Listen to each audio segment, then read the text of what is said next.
Bien, mes chers collègues, je vous propose de démarrer. Merci mon général d'avoir accepté de décaler d'une vingtaine de minutes l'audition.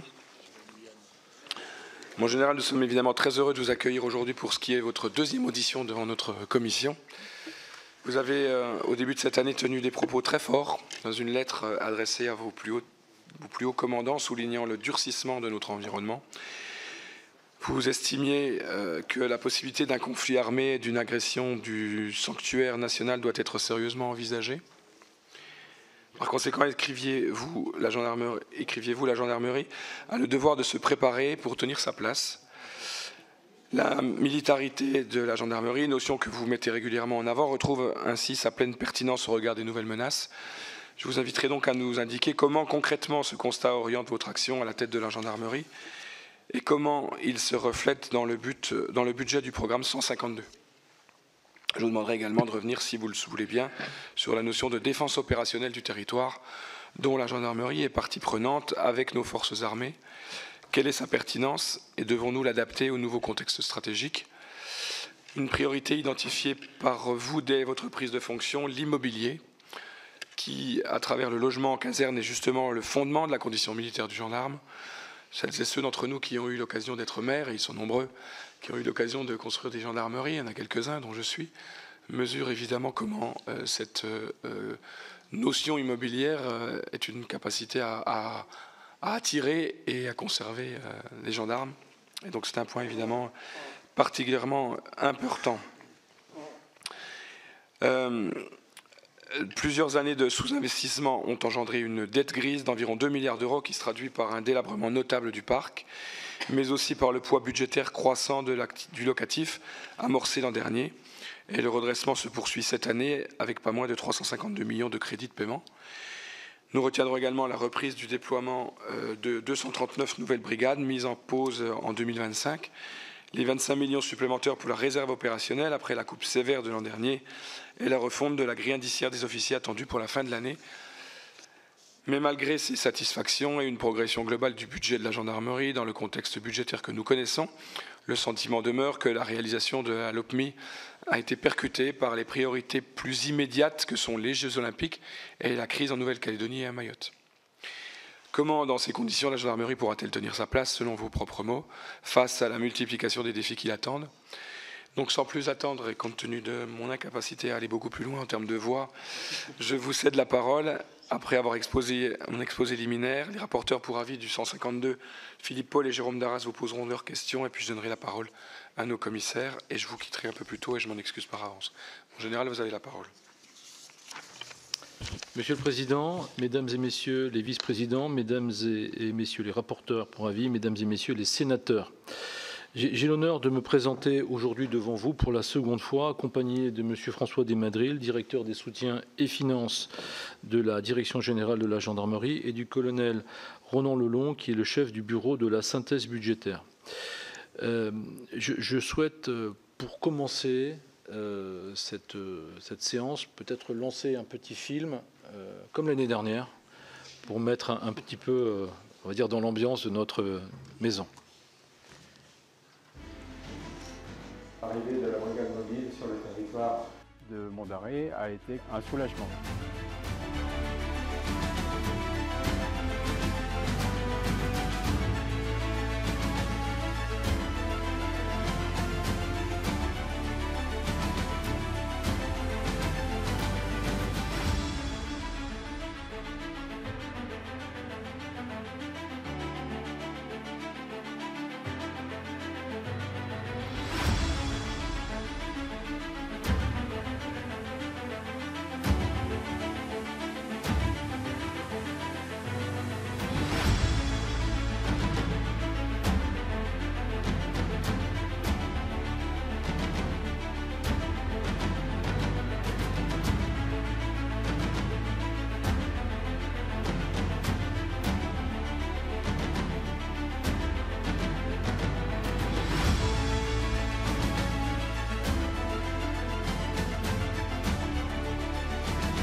et transfère des narcotrafiquants les plus dangereux du pays vers... 11 détenus sont transférés vers la prison de haute sécurité de Vendin-le-Vieil. D'abord, ce cauchemar vécu par le cofondateur d'une entreprise spécialisée dans les crypto-monnaies. Ils ont tous deux été kidnappés puis séquestrés dans 2 endroits différents.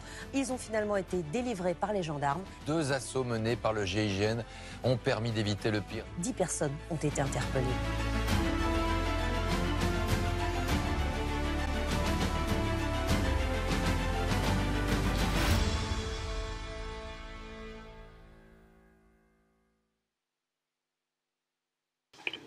Monsieur le Président, pour reprendre vos termes initiaux, je souhaite revenir rapidement sur le concept qui est le nôtre pour redéfinir un petit peu la gendarmerie, en tout cas depuis 1 an de présence en tant que directeur général. Je voudrais revenir sur les éléments qui font sa force et nos points de vigilance, et ça reprendra une fois de plus les éléments que vous avez portés dans le propos liminaire. Je définis d'abord la gendarmerie, non pas autour de ses missions, sécurité publique, renseignement, ordre public, maintien de l'ordre ou police judiciaire. Moi, j'aurais défini la gendarmerie comme d'abord une force armée. Il ne faut jamais l'oublier qu'on est une armée, une force armée, dont la vocation, la finalité, c'est la couverture des territoires. Quand je dis couverture des territoires, c'est que la gendarmerie doit d'abord garantir l'accès de tous aux services publics de sécurité, sur 96% du territoire national, qui est notre zone de responsabilité. La gendarmerie doit garantir la continuité de l'État sur l'ensemble du territoire national, métropolitain et de nos outre-mer. Depuis 2007, la population dans notre zone de compétence a augmenté de plus de 3 millions d'habitants. Les effectifs de la gendarmerie devraient retrouver à peu près leur niveau de 2007 en 2026, avec l'arrivée de normalement 400 ETP sur la loi de programmation, la LOBMI, qui est donc, ça correspond aux 58 brigades qui n'ont pas pu être faites cette année, qui sont programmées l'année prochaine. Donc vous voyez, on revient à peine au niveau de 2007. Au cours de la période, néanmoins, on a constaté une hausse massive des interventions et de la délinquance.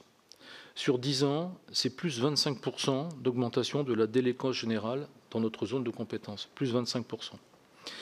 Les interventions ont augmenté de plus de 53%. Les gardes à vue ont augmenté de plus de 40%. C'est aussi l'augmentation du niveau de violence subi par la population et par les forces de l'ordre. Depuis le début de l'année, 6 gendarmes sont décédés en service ou en mission, 4100 gendarmes ont été victimes d'agressions, 8000 gendarmes ont été blessés. C'est une augmentation par rapport à l'année dernière notable, de 3,5%. On constate sur le territoire national et dans nos outre-mer un phénomène qui ne peut nous échapper, c'est la montée de la criminalité organisée qui, je dirais, connecte toutes les formes de délinquance.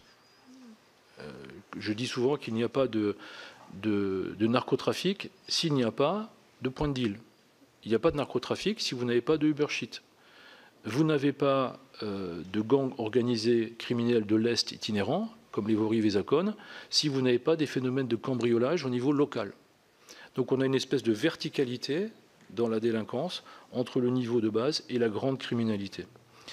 Nous avons des problématiques majeures d'immigration illégale et nous avons, je l'ai dit, des vols en bande organisée. Autre phénomène majeur que nous vivons encore actuellement, notamment depuis mai 2024, c'est la multiplication des crises dans nos outre-mer, qui entraîne un niveau d'engagement inédit de la gendarmerie mobile. Au moment où je vous parle, c'est 39 escadrons de gendarmerie mobile, soit exactement 2730 gendarmes mobiles, qui sont détachés en permanence dans les outre-mer, auxquels il faut ajouter en permanence 165 gendarmes départementaux sur des missions de courte durée pour amener une compétence supplémentaire, notamment dans le domaine de la police judiciaire. Ces escadrons outre-mer ne sont pas engagés au quotidien dans le maintien de l'ordre, mais bien dans la sécurité publique générale, dans des départements comme la Guyane, les Antilles, et bien évidemment en Nouvelle-Calédonie, où nous engageons en permanence, en Nouvelle-Calédonie, 20 escadrons en permanence. Sur le plan budgétaire, le contexte est marqué par les contraintes, vous l'avez rappelé, Monsieur le Président. Ces contraintes justifient des efforts à tous les niveaux, qui se traduisent sur le programme gendarmerie par certains renoncements. J'en parlerai. Nous avons bien conscience de tout cela. Et je voudrais vous dire, dans un premier temps, et ça revient aussi à votre propos liminaire, les efforts qui sont faits par la gendarmerie, ce sera ma première partie, pour justement s'adapter, chercher des gains, trouver des gains dans un budget contraint et avec des effectifs contraints. Et dans un deuxième temps, je voudrais revenir sur l'appui essentiel que doit être le budget pour notre modèle. Alors je l'ai dit, la gendarmerie, c'est une force de couverture des territoires. La réponse opérationnelle de la gendarmerie repose en fait sur 4 forces essentielles. Je passerai très vite. La gendarmerie départementale, c'est notre système d'armes, je dirais. C'est la couverture territoriale, les 3700 implantations et les 3100 brigades territoriales constituent pour moi les points d'appui essentiels de la gendarmerie. C'est ce qui nous permet d'ailleurs la concentration des moyens et la montée rapide en puissance autour de ces 3100 brigades territoriales. On reparlera d'immobilier, il n'y a pas de brigade territoriale sans immobilier. Donc c'est essentiel pour moi. Deuxième force essentielle de la gendarmerie, ce sont ses moyens spécialisés. Nous avons développé des chaînes spécialisées qui viennent appuyer, dès que cela est nécessaire, nos unités territoriales. En fait, c'est une espèce de double maillage. Vous avez un maillage territorial et un maillage qui vient en subsidiarité renforcer le travail des unités territoriales. Un exemple, vous avez un trafic identifié au niveau local par une brigade territoriale. S'il y a des ramifications au niveau départemental, c'est une brigade de recherche qui va prendre. Le niveau régional est pris en compte ou zonal par les sections de recherche.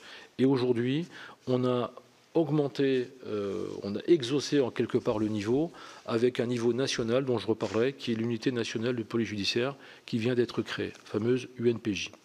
Troisième grande force, c'est évidemment la gendarmerie mobile, qui fait face, je l'ai dit, à un taux d'engagement particulièrement soutenu, en particulier dans les Outre-mer.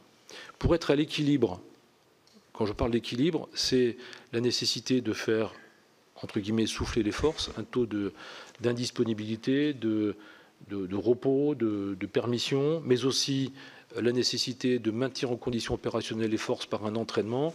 Eh bien, on estime que l'engagement maximum devrait être de 68 escadrons jour. En fait, la réalité est tout autre, puisque nous montons pratiquement en moyenne à 77 escadrons jour.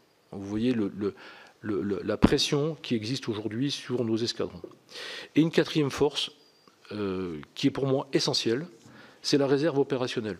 La réserve opérationnelle, qui est un apport précieux, un atout majeur dans les territoires, j'y reviendrai. Alors je vous l'ai dit, Monsieur le Président, pour faire face, la gendarmerie a mis en œuvre des adaptations. Je vais vous les brosser rapidement. Pour faire face au niveau d'engagement, nous avons repensé les dispositifs opérationnels. Je vous donne 2 exemples qui touchent les territoires. C'est par exemple les dispositifs de renfort estivaux et les dispositifs de renfort hivernaux. Donc en gros dans les stations de ski, les stations balnéaires en hiver et en été. Donc je suis incapable actuellement de détacher pour ces renforts des gendarmes mobiles. Trop compliqué, trop d'emplois sur la gendarmerie mobile. Donc nous avons pris, sur un peu l'exemple des Jeux Olympiques, aujourd'hui un renfort sous forme de compagnie de marche déplacée. Pour caricaturer, en gros, l'hiver, eh bien, ce sont des gendarmes de plaine, départementaux, qui ont une activité locale, qui montent en renforcement des stations de ski. Et l'été, eh bien, ce sont des gendarmes de l'intérieur qui viennent renforcer les gendarmes de la côte. Alors ça se fait au niveau régional, zonal, mais ça peut se faire aussi au niveau national. Donc tout ça se fait sous plafond d'emploi, bien évidemment.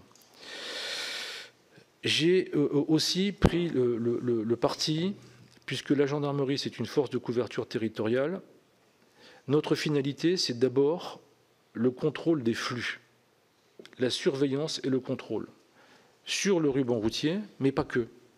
La gendarmerie doit être efficace en surveillance et en contrôle sur le trait de côte, dans les ports de plaisance, dans les ports secondaires, dans les ports de pêche. La gendarmerie doit être performante en surveillance et en contrôle sur les canaux. La gendarmerie doit être performante en surveillance sur les aérodromes secondaires. On doit être performant également sur la voie ferrée, parce qu'en fait, tout passe par les flux.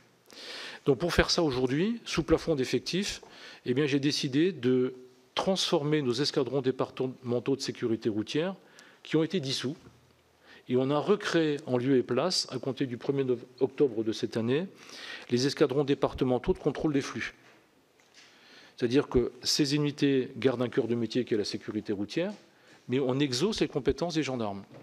Donc ces gendarmes, ces motards, pour là aussi caricaturer, sont capables aujourd'hui non seulement d'être en contrôle sur les axes routiers, mais de monter dans les trains, d'avoir une surveillance particulière sur le trait de côte, j'en ai parlé, et d'avoir des compétences supplémentaires, y compris sur l'immigration illégale. Donc vous voyez, ce sont ces efforts qu'on a faits. Ces efforts ont été répercutés également sur notre chaîne de police judiciaire. Tout à l'heure, je vous ai donné le modèle de subsidiarité. Il nous manquait un niveau essentiel qui est le niveau national. Donc nous avons pris une approche qui est d'abord l'approche du renseignement judiciaire et administratif, ce qu'on appelle le renseignement criminel. On a changé l'état d'esprit des gendarmes, leur façon de travailler en judiciaire, où on a rapproché partout, dans toutes nos structures, les responsables de la police judiciaire et du renseignement. On les a fondus. Je demande aujourd'hui aux gendarmes de travailler plus sur les criminels que sur la criminalité. Plus de ciblage, orientation sur le terrain pour une meilleure efficacité. Et ça se retrouve dans notre organisation, dans nos structures. Nous avons créé, à compter du 1er septembre 2025, après 8 mois de préfiguration, l'unité nationale de police judiciaire. L'UNPJ regroupe 1200 enquêteurs à Pontoise, des spécialistes de la police judiciaire, dans le cyber, dans le numérique, dans la délinquance financière, dans tout ce qu'on appelle fintech, donc c'est-à-dire par exemple les crypto-monnaies. C'est une unité qui vient en appui des sections de recherche au niveau local. Je vous donne un exemple. On a beaucoup travaillé, ça a été un peu médiatisé ces derniers temps, par exemple avec les sections de recherche du sud de la France, autour de la DZ Mafia. Pour que la section de recherche de Marseille soit plus efficace, eh bien on a détaché en permanence des dizaines d'enquêteurs sur des mois pour augmenter le niveau d'expertise en fait, de la section de recherche. C'est ça qu'on fait aujourd'hui. Et cette unité nous permet également d'avoir une vision nationale de tous les événements judiciaires, de la gendarmerie, et nous permet de remonter en rapprochement. C'est d'ailleurs cette unité qui fait le point de liaison vers l'état-major de criminalité organisée qui a été créé sous la direction de la DNPJ en tant que chef de file de la criminalité organisée. Vous voyez, donc, c'est ça qu'on cherche à faire aujourd'hui, se réorganiser, se restructurer pour être plus performant. Nous avons fait la même chose, Monsieur le Président en parlait, alors dans ce que moi j'appelle le continuum sécurité-défense. Alors on parle souvent de DOT, de défense opérationnelle du territoire, on en parle, mais moi je veux agir. C'est-à-dire que j'ai déjà demandé à mes réservistes, partout dans les territoires, sous contrôle de la gendarmerie départementale, des commandants de groupement, des commandants de région, voire des commandants de zone, d'organiser des dispositifs dès maintenant d'une meilleure connaissance du terrain. Mes gendarmes doivent être en mesure, d'ici la fin de l'année, d'avoir refait un état complet de ce qu'on appelle les OIV, les organismes d'importance vitaux, les PIV, les points d'importance vitaux, l'industrie de défense, partout, de mieux connaître les bases de défense dans la profondeur des territoires. C'est ça qui compte. C'est que dès maintenant, nous sachions exactement ce qui se passe dans les territoires gendarmerie, mieux les couvrir pour être plus réactifs en cas d'une hypothèse, d'un engagement majeur des forces armées à l'extérieur. Et donc, on a déjà commencé ce travail. Donc, tout ça, c'est déjà bien entamé. Et j'ai parlé tout à l'heure de ce qu'on fait aussi sur les Outre-mer, parce que c'est important, en renforcement à partir du territoire métropolitain. Donc vous voyez, Monsieur le Président, c'est déjà beaucoup de travail, beaucoup d'efforts faits pour réorganiser notre dispositif et trouver des marges de manœuvre. Je pense que c'est important. Aujourd'hui, le budget, le PLF, doit soutenir notre modèle. D'abord, je voudrais remercier la représentation nationale, nos ministres, pour les efforts qui ont été faits sur notamment l'immobilier de la gendarmerie. C'est essentiel. C'est essentiel. Si nous voulons une gendarmerie pérenne, nous devons assurer le maillage territorial, l'empreinte territoriale de la gendarmerie à travers ses casernes. C'est absolument essentiel. Donc je remercie pour les efforts qui ont été faits. Nous retrouvons de la marche, Monsieur le Président, puisque vous l'avez dit, nous dépassons les 300 millions d'euros. Même si c'est encore insuffisant, il faudrait 400 millions d'euros par an pour maintenir le parc en l'état, mais je vous donnerai quelques pistes. Je remercie également par rapport à la continuation d'évolution du schéma d'emploi. C'est vrai qu'en 2025, nous n'avons pas eu la possibilité de faire les 57 brigades nouvelles, 58 brigades nouvelles, pardon, dans le cadre de la LOPMI. Elles seront normalement prises en compte sur le PLF 2026. Alors juste un rappel sur ce sujet.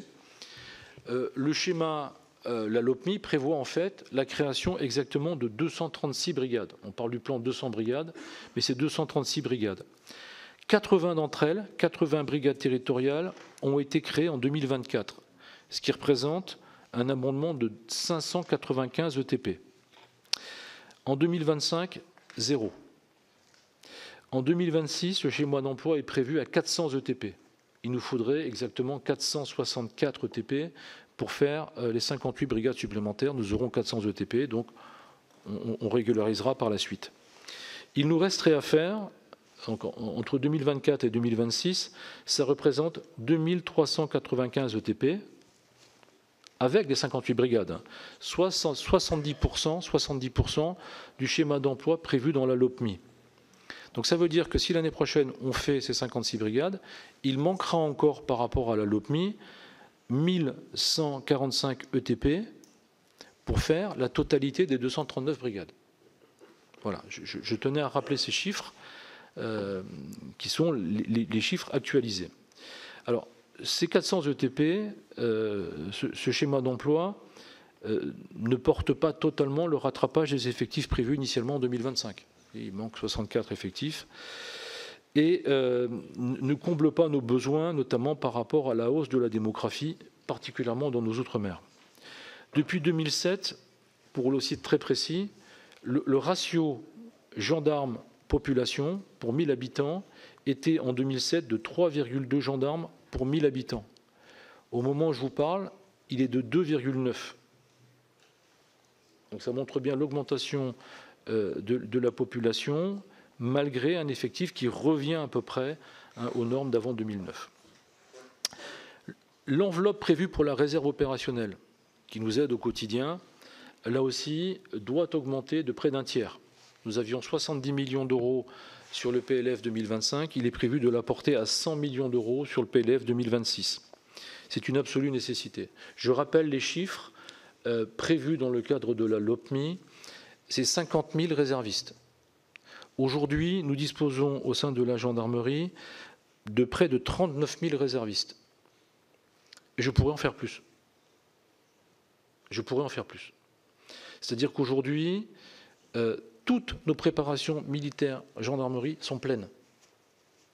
Il faut pratiquement 1 an d'attente pour rentrer dans la réserve gendarmerie. C'est ça la réalité. Bon, mais je suis contraint. Je suis contraint par le budget parce que, paradoxalement, aujourd'hui, le nombre de jours réservistes par an diminue. On a eu un pic l'année dernière, pour les Jeux Olympiques, puisqu'on a été abondé. On était à peu près à 28 réservistes, jours par réserviste, 28 jours par réserviste sur une année. Là, on est en train de baisser, parce qu'évidemment, les budgets ne suivent pas. Mais vous voyez, sur ce sujet, avec 150, 160 millions d'euros, je peux continuer la marche en avant vers les 50 000 et employer plus mes réservistes sur une année. Je n'aurai aucune difficulté à le faire.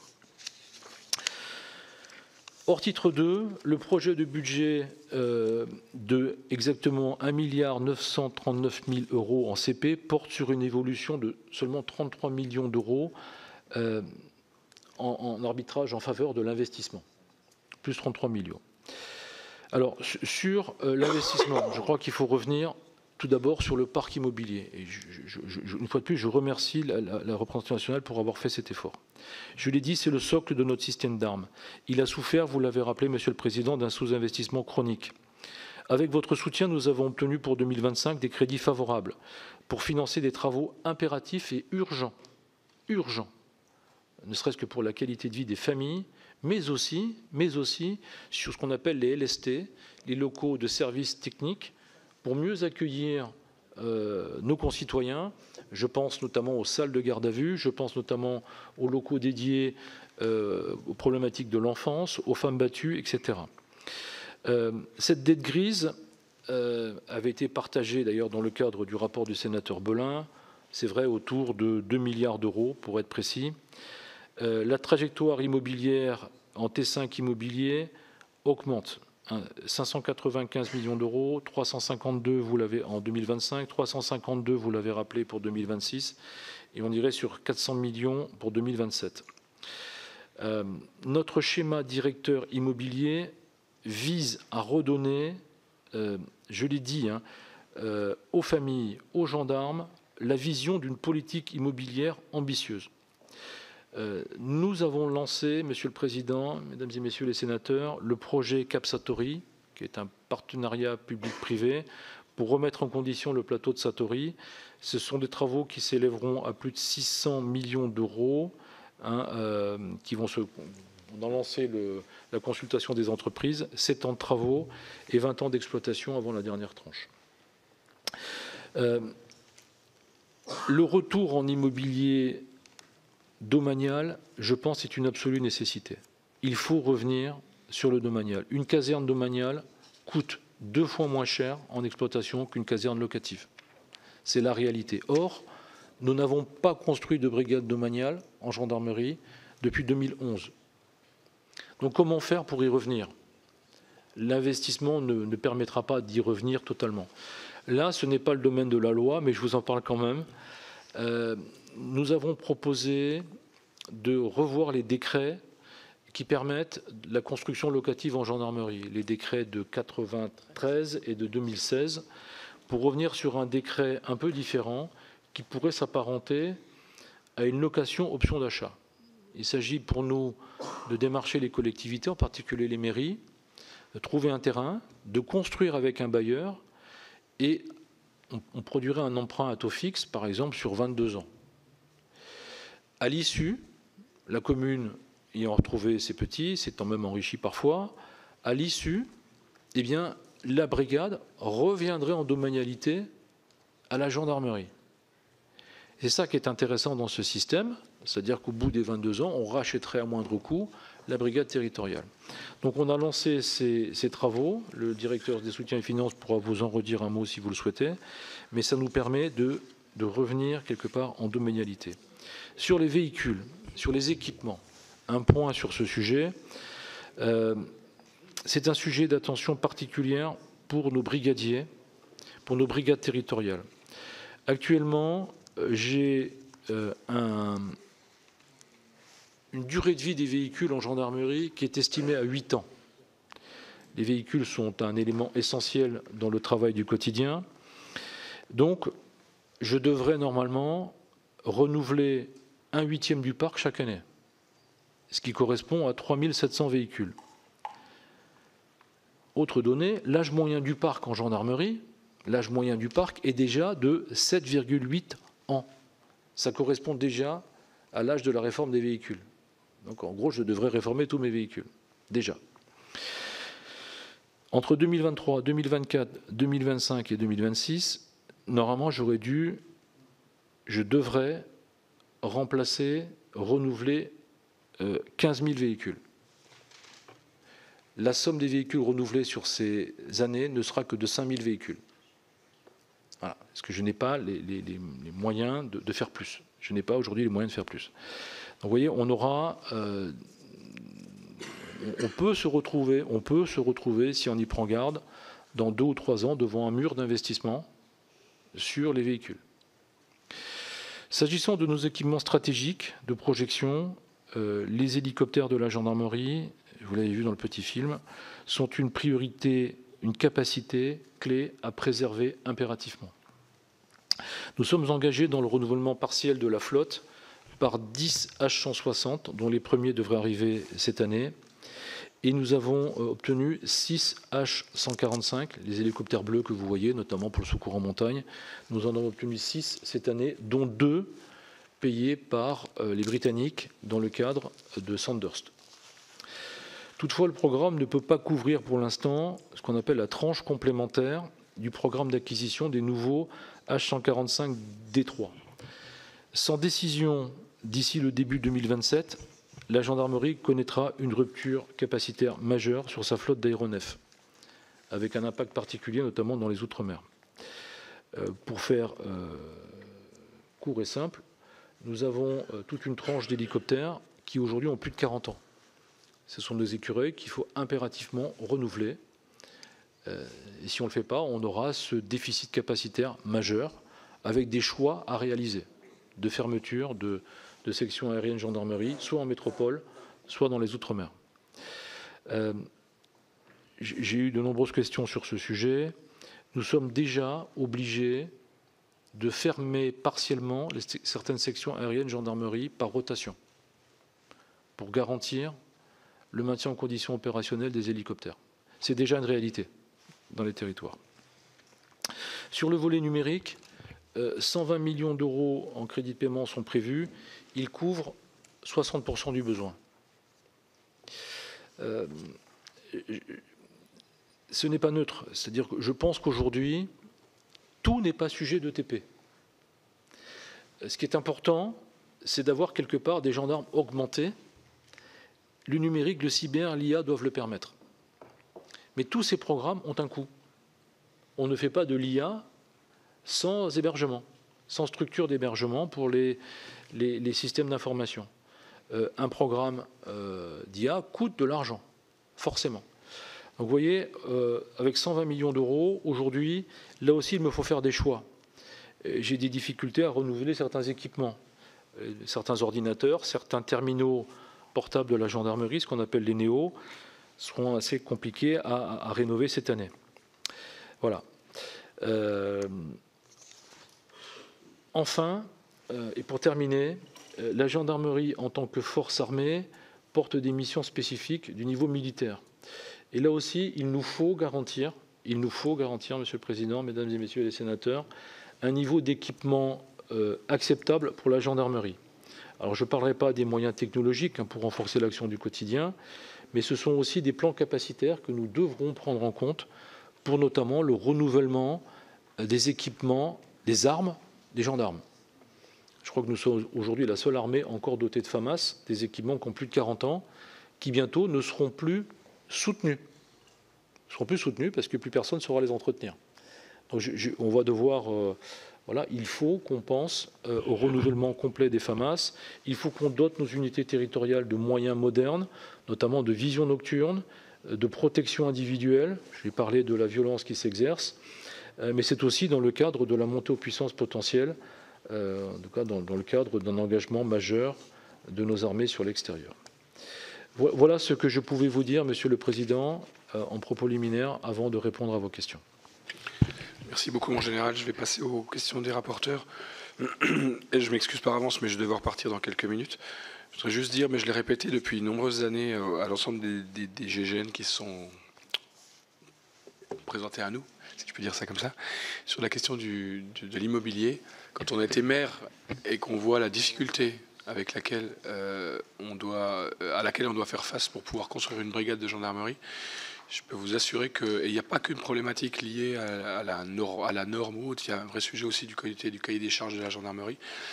Moi, j'en ai fait une, j'ai fait la première délibération en 2012, je crois, et on a inauguré la gendarmerie en 2017, c'est-à-dire qu'il a fallu 5 ans pour pouvoir monter la gendarmerie. Donc on a un vrai sujet de difficultés administratives et on doit le dire aussi, alors je sais pas, les choses ont sans doute évolué depuis, mais de difficultés de réponse au niveau de la gendarmerie, parce qu'il y avait un seul effectif qui gérait l'ensemble de la construction des brigades en France. Donc il y a un certain nombre de sujets qui doivent permettre aussi d'accélérer les dispositifs, mais je suis d'accord avec vous sur le domanial.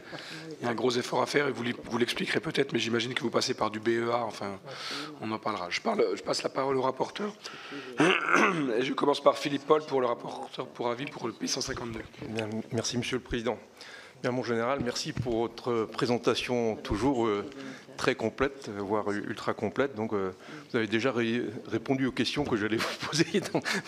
Mais il y a quand même quelques points sur lesquels je voudrais revenir avant de passer la parole à mon collègue Jérôme Darras sur les points, j'allais dire, traditionnels qu'on retrouve tous les ans, à savoir, comme a dit le président Perrin, l'immobilier, les véhicules légers, puis aussi la réserve opérationnelle.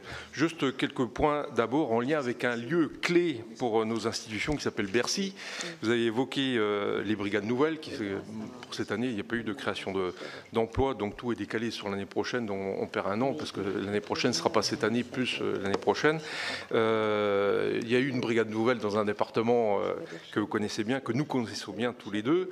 L'inauguration était faite il y a plusieurs mois. Le maire attend toujours des effectifs. Ça a traîné en longueur. Nous avons eu une réponse il y a quelques semaines du précédent ministre de l'Intérieur nous garantissant que les effectifs seront au rendez-vous en matière de finances pour l'année prochaine. Alors je ne sais pas si vous avez quelque chose d'un peu plus formel là-dessus ou pas, mais bon, apparemment, ça se débloque enfin. L'autre point que je voulais évoquer avec vous, vous avez parlé du domanial, justement. Bon, c'est un sujet qu'on connaît bien également, avec la fameuse LOA que vous avez évoquée. J'ai cru comprendre que vous attendiez des nouvelles de Bercy. Là-dessus, au niveau des arrêtés, est-ce que ça se présente bien ou pas ? L'autre sujet également, les deux autres sujets qui n'étaient pas évoqués jusqu'à présent lors des années précédentes que vous avez évoqués, les fameux hélicoptères. C'est vrai que ils sont un peu fatigués. On avait fait une mission, je ne sais pas si toujours si Olivier Sigolotti en Guyane il y a quelques années, et on avait fait quelques vols sur hélicoptère en fonction des disponibilités qui a déjà plus de 40 ans. Et je vois qu'on a auditionné votre général de Guyane hier dans le cadre d'un autre point. Et puis, il nous a évoqué tout de suite le problème des hélicoptères. Alors, si vous pourriez nous rappeler les chiffres, parce que j'ai cru comprendre qu'il y avait 22 hélicoptères en tout, plus 3 pour Outre-mer, pour un montant total de 350 millions d'euros, si je ne me trompe pas. Et je voulais savoir si du côté de Bercy, justement, avec le feu vert, bien évidemment, du ministre actuel, si vous avez possibilité, s'il y a quelque chose qui est engagé, non pas pour l'année prochaine, du coup, mais pour les années qui suivent, parce que je crois qu'il y a urgence pour acquérir ces matériels. Est-ce que les finances vont être au rendez-vous et jusqu'où vous pouvez lisser ? Le dernier sujet en matière de finances, c'est le remplacement des FAMAS, justement, avec le HK 416. Donc ça, c'est un sujet qui avait été peu évoqué. C'est vrai que c'est urgent. Alors j'ai cru comprendre qu'il fallait qu'ils soient tous remplacés d'ici 2030. Je voudrais savoir combien de pièces il faudrait acheter, parce que c'est un coût quand même. Et est-ce que là aussi, vis-à-vis de nos institutions financières, est-ce qu'il y a des budgets qui sont prévus, non pas toujours en 2026, mais en 2027, et lisser ça jusqu'en 2030. Est-ce que vous avez eu, pas des garanties, mais est-ce que c'est déjà au moins mentionné dans les prévisions ? Et puis le dernier sujet que je voulais évoquer, qui était peu évoqué jusqu'à présent, c'est le président Perrin en a parlé, c'est la défense opérationnelle du territoire. Donc, alors j'ai fait avec quelques collègues des missions dans les pays scandinaves et autres. C'est un sujet qui était déjà en avance en mélangeant le civil et le militaire avec différentes préconisations. On est en plein là-dedans.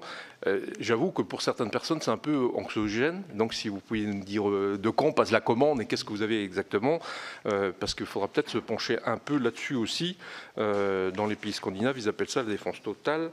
Et il y a un budget à mettre à la clé. Vous avez parlé des réservistes, mais comment vous voyez les choses ? Comme je disais, il y a un peu d'inquiétude là-dessus, parce que cet été, on parlait des hôpitaux qui étaient actionnés au cas où, pour prévoir l'avenue potentielle de blessés. On parle aussi d'un guide de survie qui pourrait être distribué. Donc, je crois qu'il faut quand même raison garder là-dessus et puis tranquilliser un peu la population. Donc, je voulais avoir votre avis là-dessus, comment ça se cale, un petit peu d'éléments sur la DOT. Voilà, j'en ai fini. Merci, mon général. Merci, Philippe. Puis on aura l'occasion de toute façon de se revoir cette année, puisque ce matin, on a eu une réunion de bureau dans laquelle on a décidé de s'intéresser à la question de la gendarmerie et de la DOT, justement. Je laisse la parole à Jérôme Darras. Merci, Monsieur le Président. À mon tour, mon général, je vous remercie de cette analyse complète et franche du programme gendarmerie qui montre les réalités qui se cachent derrière les chiffres sur lesquels nous aurons à nous prononcer. Je vous avoue que j'ai visionné votre audition devant nos collègues de l'Assemblée nationale, tout aussi franche et complète que ce matin, et je me suis moi aussi demandé, à l'issue de votre présentation initiale, quelles questions je pourrais vous poser ce matin. Je reviens néanmoins sur certains sujets qui nous sont apparus à mon collègue Philippe Paul et à moi-même comme majeurs ou particulièrement sensibles, ce qui vous donnera la possibilité de compléter ou de préciser vos propos introductifs. Auparavant, je veux rendre hommage à l'engagement et au dévouement de nos gendarmes qui, vous l'avez rappelé, paient un lourd tribut à la montée de la violence et continuent pourtant d'imposer partout sur le territoire national leur présence rassurante. Ma première question porte sur la réserve opérationnelle. Comme vous l'avez rappelé, après une baisse de 90 à 75 millions en 2025, le budget de la réserve opérationnelle est remonté à 100 millions dans le projet de loi de finances, ce qui est à saluer. Mais si depuis 2023, le nombre de réservistes est passé de 33 à 38 000, marquant une évolution significative, la marche pour atteindre l'objectif de 50 000 fixé par la LOPMI demeure haute. Et comme vous l'avez noté, faut-il encore disposer des moyens d'équiper et d'employer cette réserve?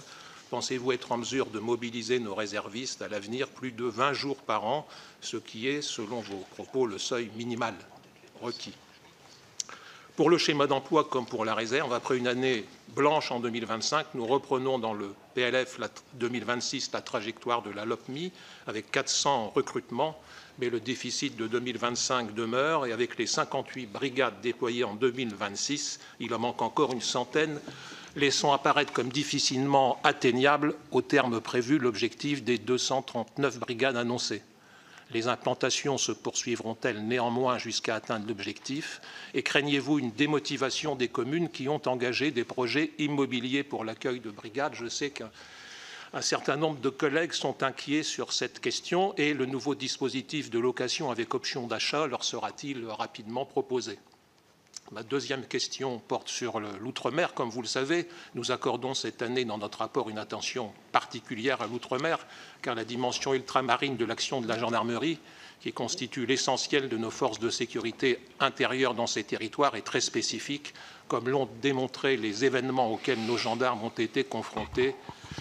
En Guyane, à Mayotte, en Nouvelle-Calédonie, des conditions de maintien de l'ordre particulièrement difficiles ont nécessité et nécessitent encore un suremploi de la gendarmerie mobile, avec un surcoût évalué à 130 millions hors titre 2 pour la seule Nouvelle-Calédonie. Dans ces conditions, est-il envisageable de repenser globalement le déploiement des effectifs et des matériels outre-mer afin de ne pas avoir à sursolliciter les renforts de gendarmerie mobile, au prix sans doute d'une dotation en matériel et d'un coût logistique qui peuvent être importants? La question suivante porte sur l'équipement en véhicules légers. Il faut souligner la progression des crédits du programme et en particulier l'effort important sur l'investissement immobilier, mais cet effort se paie d'un recul de 100 millions d'investissements dans les autres postes. Ainsi, le budget réservé à l'acquisition des véhicules ne permettra pas d'acquérir 600 à 700 véhicules. Ne permettra d'acquérir que 600 à 700 véhicules face à un besoin annuel de 3 750 véhicules pour le seul renouvellement. S'ajoutent des problèmes de fiabilité de ceux qui ont été acquis entre 2020 et 2022. La succession des années maigres aura entraîné un vieillissement du parc de 2 à 3 ans entre 2023 et 2026, avec la clé des immobilisations de plus en plus fréquentes. Enfin, sur la réserve opérationnelle, je compléterai, si vous voulez bien, la question de mon collègue Philippe. À propos de l'état-major commun qui a été constitué par la gendarmerie et les forces armées en Guyane, il semble particulièrement bien fonctionner. Peut-il être considéré comme la préfiguration d'un dispositif de défense opérationnelle du territoire et être appliqué à l'avenir sur l'ensemble du territoire national? Je vous remercie, mon général. Bien, mon général, je vous propose de répondre à ces questions de nos collègues rapporteurs et ensuite nous passerons aux questions des membres de la commission. Vous avez la parole. Bien, monsieur le sénateur. Je vais revenir d'abord, si vous permettez, sur l'immobilier, parce que c'est un sujet évidemment très très important. Je laisserai d'ailleurs la parole au directeur des soutiens et des finances sur 2 points. Sur la simplification de nos procédures, parce que c'est vrai, parfois on est sur des années en termes d'attente pour la concrétisation d'une brigade territoriale. Donc des mesures sont prises pour simplifier le process. Et le DSF répondra sur un 2e point, c'est celui de l'avancée du décret par rapport du décret entre guillemets et loi. J'insiste quand même sur ce sujet, parce que tout à l'heure je vous l'ai dit, je pense que c'est vraiment le système d'armes de la gendarmerie. Je crois que nous ne valons que par le maillage territorial. C'est-à-dire aujourd'hui, on pourrait être amené à penser que dans certains endroits, finalement, les gendarmes ne font pas grand-chose. Il n'y a pas d'activité, peu d'activités judiciaires, il y a peu de faits, il y a peu de délits constatés. Je pense que ce serait une erreur de casser le maillage territorial. Je vous donne quelques exemples. Dans le sud de la France, le trait de côte est particulièrement occupé, Côte d'Azur, PACA, et l'intérieur est un peu moins occupé. C'est à l'intérieur du territoire qu'on trouve aujourd'hui une implantation du cartel de Sinaloa.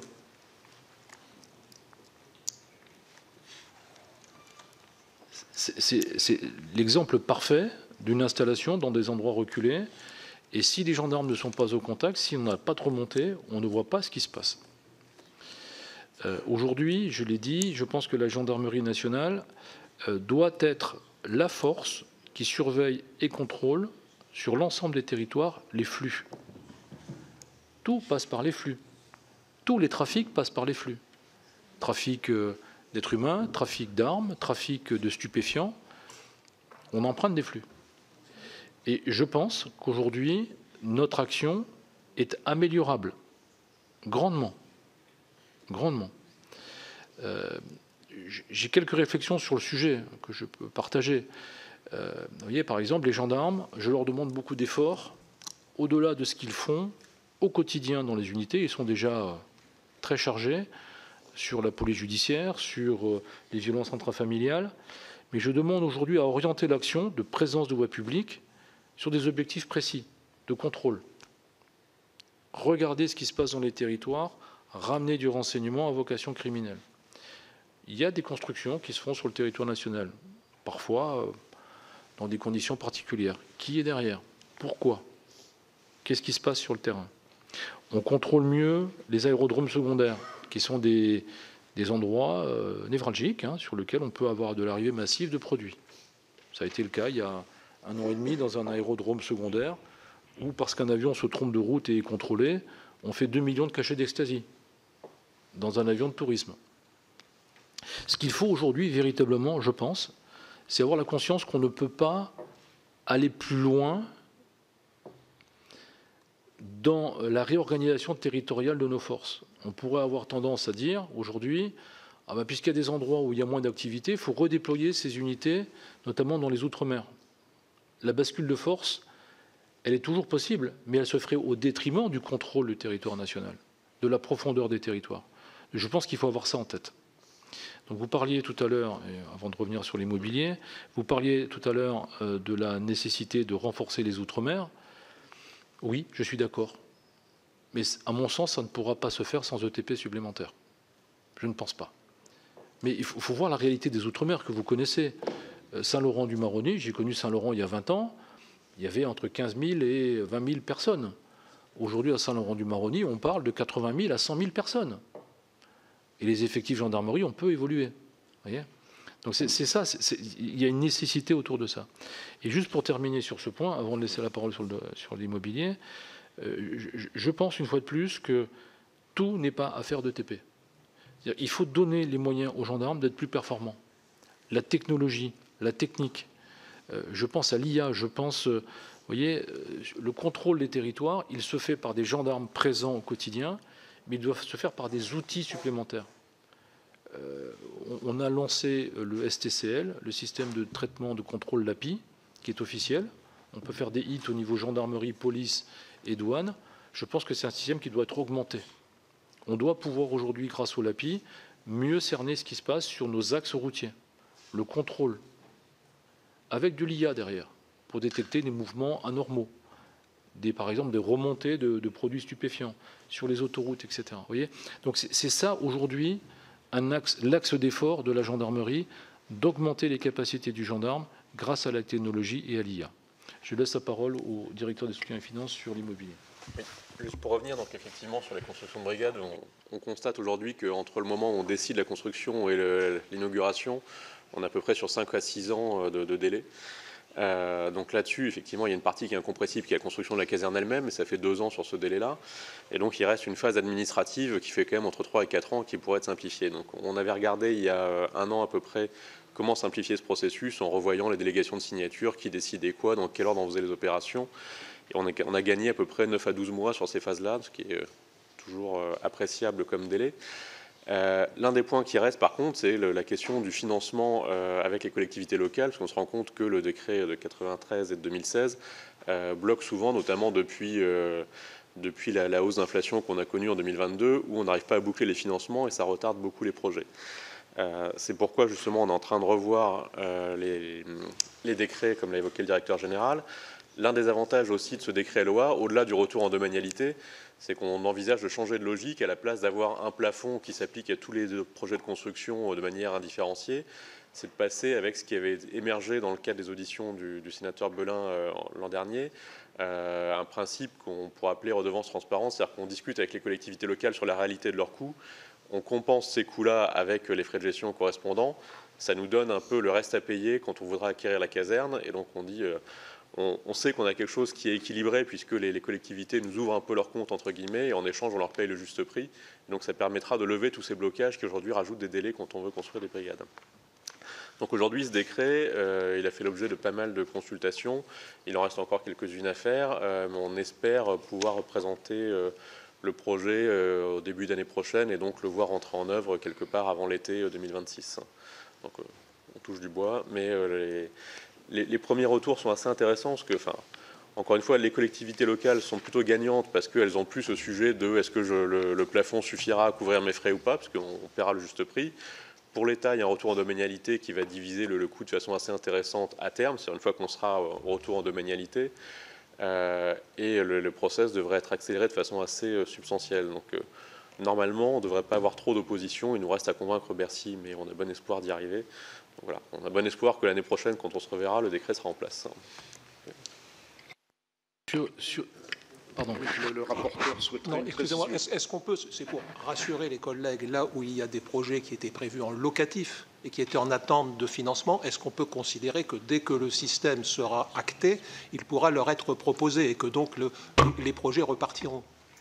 On peut le considérer comme cela? Oui, non, les projets ne sont pas suspendus aujourd'hui, donc on continue sur les décrets actuels. Et dès que les nouveaux décrets, on l'espère, seront sortis, on basculera sur le nouveau, qui a priori sera plus avantageux pour tout le monde, donc il ne devrait pas y avoir de difficulté à passer d'un système à l'autre. Merci. Merci. En général. Je poursuis sur les besoins en équipement, besoins en renouvellement. Pour répondre à votre question, c'est 22 000 fusils d'assaut qui doivent être remplacés, changés. Le budget estimé, c'est 110 millions d'euros pour 22 000 fusils d'assaut. L'ensemble du budget estimé pour renouveler les équipements dits militaires de la gendarmerie, aujourd'hui, c'est 800 millions d'euros. Voilà. Si on veut être performant, si on veut être prêt dans le cadre d'un engagement, l'hypothèse d'un engagement majeur, c'est 800 millions d'euros. Tout compris. Et qui servent aussi dans le quotidien. Comment? Et qui servent aussi au quotidien. Et oui, et alors c'est ça, mon DSF me le rappelle, mais ces équipements, évidemment, servent au quotidien. C'est-à-dire que quand on se renforce sur les équipements individuels, les monoculaires de vision nocturne, qui n'existent pas aujourd'hui dans la brigade territoriale, évidemment, ça sert à débusquer dans le cadre d'actions de sabotage, mais c'est employable au quotidien, évidemment. Voilà, les rames tactiques, ce que j'appelle les rames tactiques, les véhicules, ça sert aussi bien sûr à la gendarmerie mobile. C'est une évidence. Voilà. Donc c'est aujourd'hui ce budget-là vers lequel il faudrait tendre pour renouveler l'ensemble des équipements de la gendarmerie, à la fois individuelle et collectif. Sur la partie hélicoptère. Alors, pour les hélicoptères, nous disposons aujourd'hui de 56 hélicoptères au sein de la gendarmerie nationale, 15 EC-145, 15 EC-135 et 26 écureuils. 30 bases sont armées, dont 6 outre-mer. Dans le cadre de la LOPMI, je l'ai rappelé, 6 H-145D3 sur marché commun ont été acquis. Il nous faut une tranche complémentaire aujourd'hui de 22 hélicoptères. 22 145 D3. Cette tranche complémentaire, c'est 355 millions d'euros. 355 millions d'euros qu'il faut impérativement signer avant 2027. Sinon, c'est une certitude. Nous ne pourrons plus maintenir les écureuils. Donc on aura un trou capacitaire à un certain temps. Là aussi, il faudra faire des choix, hein, mais je vous donne les chiffres réels. Voilà ce que je pouvais vous dire sur les hélicoptères. Sur les besoins automobiles, toujours dans les équipements, tout à l'heure j'en ai parlé, l'âge moyen du parc, c'est 7,8 ans. Effectivement, vous l'avez rappelé, l'année prochaine, on estime pouvoir faire 600 véhicules, ce qui évidemment sera très inférieur au chiffre du renouvellement annuel autour des 3700. Mais vous l'avez rappelé. Et enfin, donc sur la réserve opérationnelle, pour répondre à vos questions, aujourd'hui, je suis capable de faire exactement 22,14 jours d'emploi réserviste par an, donc 22 jours. Ça baisse chaque année en fait, puisque j'ai plus de réservistes et j'ai un budget qui en fait reste constant autour des 70 millions d'euros jusqu'à maintenant, sauf en 2024 pour les Jeux Olympiques où on était monté à 110 millions d'euros. Donc là, évidemment, pour les Jeux Olympiques, le nombre de jours réservistes était monté à 27. L'idéal pour moi, et c'est une demande des réservistes, les réservistes gendarmerie trouvent qu'ils ne sont pas assez employés. Et je les comprends. Je les comprends. Il faudrait qu'on dépasse les 30 jours. Je pense que ce serait idéal. Ce serait idéal. Je répète un chiffre qui est important, c'est que pour la réserve opérationnelle gendarmerie, elle est constituée à plus de 70%, pardon de l'expression, par de purs civils. Et pas seulement des jeunes majeurs. On y trouve des mères de famille, des chefs d'entreprise, à tous les niveaux. Hein, je crois que c'est une richesse, c'est une vraie richesse. On parle souvent du lien armée-nation. Là, c'est très concret. Et je répète aussi quelque chose à l'envi qui me tient à cœur, c'est que nos réservistes sont employés là où ils vivent. Et en fait, le lien, c'est le lieu. C'est ça qui est intéressant. C'est-à-dire qu'on a véritablement, pas l'impression, mais on réalise finalement que nos concitoyens veulent s'engager, veulent servir et veulent être utiles, surtout là où ils sont. Et moi, je peux en témoigner, comme tous mes commandeurs, hein, du niveau d'engagement de nos réservistes. Je leur rends hommage, hein, comme mes gendarmes départementaux et mobiles. C'est juste exceptionnel.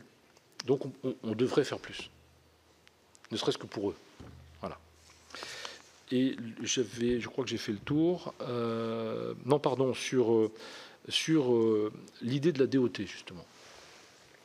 Je ne vais pas revenir dans la loi spéciale, technique, de bascule en DOT, etc. Moi, je vais juste vous dire l'idée que nous nous en faisons,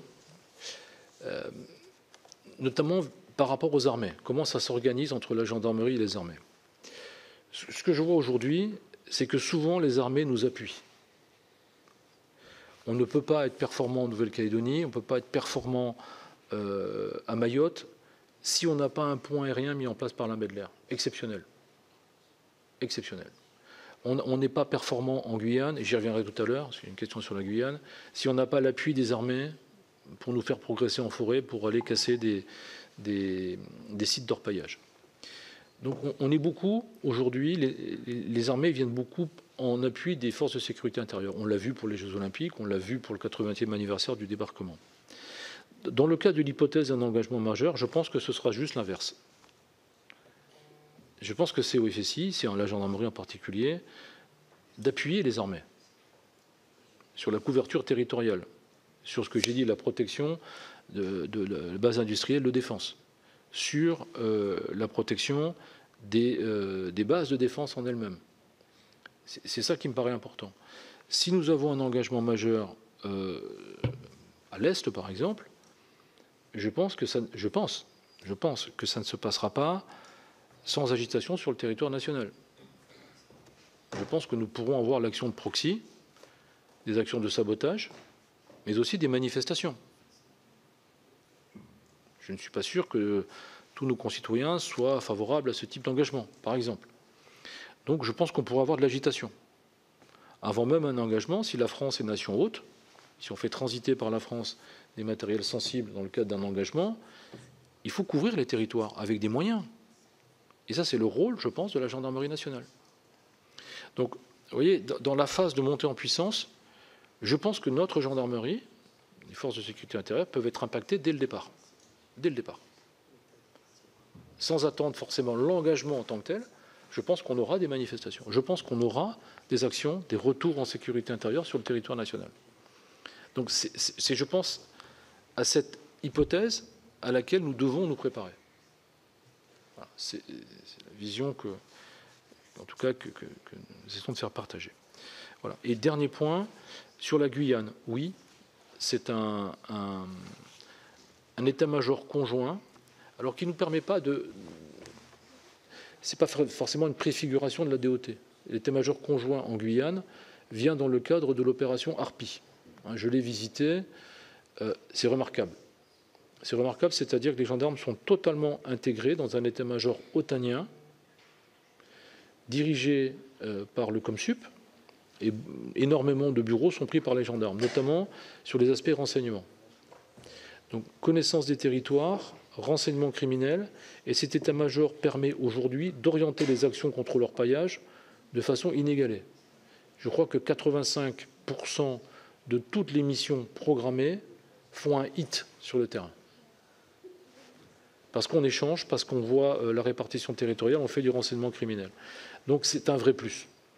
Et là, c'est l'exemple même de ce qu'on peut faire en appui conjoint entre les armées, les forces armées et la gendarmerie dans un département aussi compliqué que la Guyane.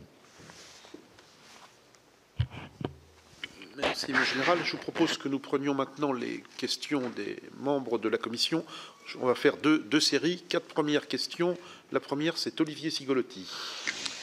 Merci, Monsieur le Président. Mon général, vous me permettrez de prolonger votre propos sur la Guyane, puisque notre commission a souhaité dernièrement réaliser une mission en Guyane et au Guyana, et avec le président Perrin et notre collègue André Guiol, nous avons eu l'occasion de partager le quotidien des gendarmes, notamment en forêt. Et devant notre commission, nous tenons à rappeler le travail remarquable et exemplaire qui est réalisé au quotidien par ces gendarmes, dans un milieu abrasif et hostile à la fois pour les personnels et pour les matériels. Et nous avons pu voir les difficultés liées aux constatations, aux renseignements, à la judiciarisation, notamment d'un certain nombre de trafics, je pense au narcotrafic et à la lutte contre l'orpaillage illégal. Vous venez d'évoquer, mon général, l'organisation, effectivement, en lien avec les forces armées en Guyane. On voit aujourd'hui l'évolution du cours de l'or, on voit la montée de la criminalité parfaitement documentée et renseignée par la section de recherche à Cayenne.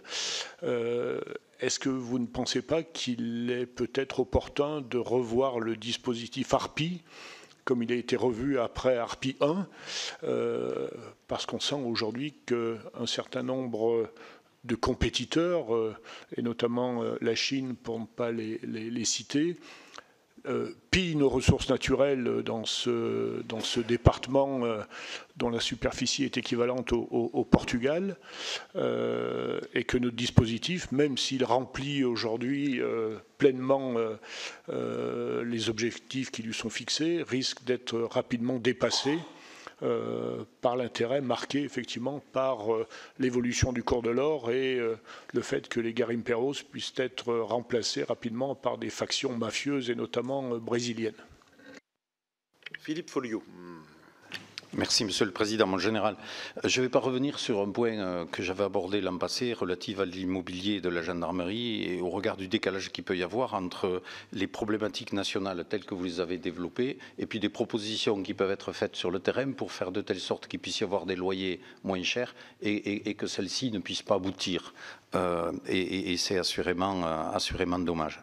Je voulais vous poser une question relative à la réserve opérationnelle dont vous nous avez dit que c'était un de vos 4 piliers majeurs sur lequel vous vous reposiez.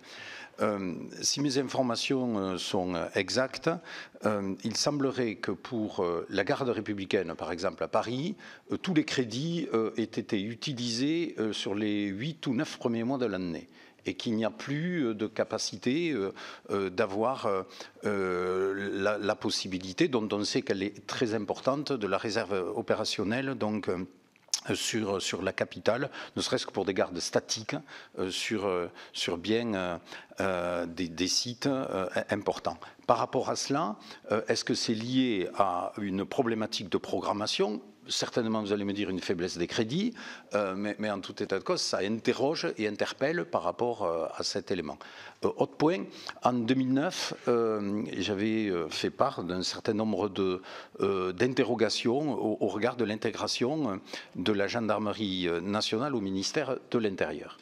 Dans le cadre des négociations internationales et notamment au niveau des enjeux relatifs à l'OTAN, par rapport aux évolutions budgétaires, donc nous avons une cible de 3%, et par rapport à cela, certains commencent à dire qu'il pourrait être intéressant de réintégrer la gendarmerie dans le périmètre du ministère de la Défense, ce qui aurait pour conséquence mécaniquement d'augmenter d'une dizaine de milliards d'euros donc la cible budgétaire par rapport à cet objectif de 3%.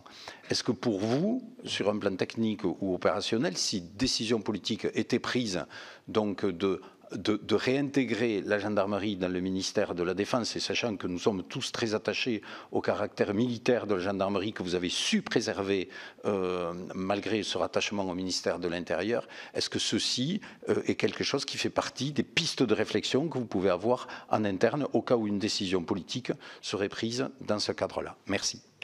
Nicole Duranton. Merci Monsieur le Président. Général, je me fais le relais de mon collègue sénateur de Lyon, Jean-Baptiste Lemoine, concernant le plan 236 brigades. Donc, vous l'avez déjà évoqué. Donc, certains départements verront la réalisation de leur première brigade en 2026, comme vous l'avez annoncé, donc 57 brigades. Donc, est-ce qu'il y en aura plus en 2026? Est-ce qu'il y aura d'autres ouvertures que les 56 que vous avez annoncées? Mais à défaut, est-ce que la cible de 2027 pour la réalisation de l'ensemble du plan 200 brigades est maintenue? Je vous remercie. Et dernière question de la première série, Jean-Pierre Grand. Merci, Monsieur le Président. Mon général, j'ai un peu sursauté quand vous avez parlé du retour au domanial, et je vais vous expliquer pourquoi. Et vous savez que je suis un fan de la gendarmerie. Voilà. Donc, la gendarmerie, c'est quoi? Ce sont aussi des familles. Et quand j'ai construit la gendarmerie que vous connaissez, où aujourd'hui il y a 220 personnes, je l'ai construit autour de la famille des gendarmes. Et là, on avait la liberté. Quand demain, ça sera des bureaux parisiens qui dessineront la gendarmerie de Trifouilly-les-Oies, ça sera des couloirs, 3 étages, et tout ça avec des principes. Et voilà. C'est pas comme ça la gendarmerie du 21e siècle. Enfin, pour moi, la gendarmerie du 21e siècle, c'est la gestion de la famille, c'est-à-dire la proximité avec les équipements publics, les écoles, les sports, les transports. C'est aussi une forme aussi d'hiérarchie dans la conception de l'habitat. Nous on a fait des villas pour les gendarmes. On a regroupé tout le monde de manière à ce qu'à 3 heures du matin, on ne soit pas obligé de faire du ramassage scolaire pour faire une opération. Donc, si vous voulez, il faut une énorme qualité de l'habitat. Les gendarmes, vos gradés, sont dans des villas qui sont dans la zone de la gendarmerie. Donc tout ça, si vous voulez, c'est quelque chose dont on a vu, dont on voit les conséquences positives. À l'époque, c'était la SNI, un de vos prédécesseurs.